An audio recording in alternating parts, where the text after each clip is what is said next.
வந்துடுறார் சாமி. வந்தவுடனே பாத பூஜை பண்ணுறார் சிறுத்தொண்டர்.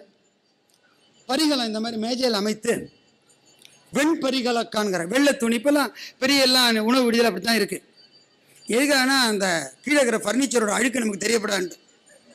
அதுக்கு மேலே ஒரு துணியை போட்டு மூடிடுறாங்க. எல்லா இடமும் அப்படி தான் நடக்குது. அதில் அந்த மாதிரியே பண்ணுறாங்க. மண்ணும் பரிகலக்கான்னு சொல்கிறார் ஆசிரியர். உடனே வந்தவர் தான் வம்புன்னு சொல்லிட்டாரு. முன்னாலே வம்பு பண்ணுறவர் தானே.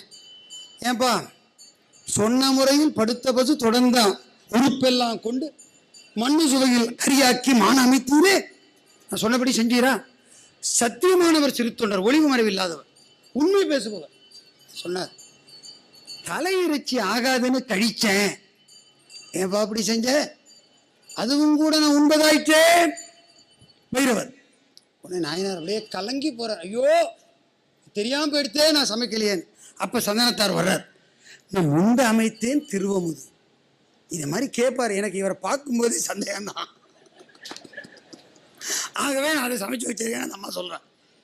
வாங்கி மகிழ்ந்து படைத்ததன் பின் பொதுவாக உணவு அளிக்கிறவங்க கர்வமா இருப்பாங்க, சாப்பிட்றவங்க பயந்து சாப்பிடுவாங்க. இதான் நிலைமை. இவங்க சாப்பிட போடும்போது என்னையா இல்லையோ கொஞ்சம் கறி வேணுங்க அப்படிம்பாரு.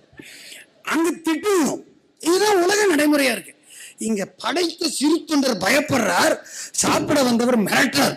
கவனிங்க, எல்லாமே உல்டாவா இருக்கு வாழ்க்கையில. நம்ம வாழ்க்கை வேற மாதிரி, நாயனார் வாழ்க்கை வேற மாதிரி. ஏப்பா நான் சனியா சாப்பிட முடியுமா? அடியார் இருந்தா கூப்பிடு. எத்தனை நிபந்தனை. புள்ளகறி கேட்டாரு, வந்து சமைக்கணும்னாரு, தலையிறைச்சி வேணும்னாரு. இப்ப அடுத்தபடியா அடியார் இருந்தா தான் சாப்பிடுவேங்கிற.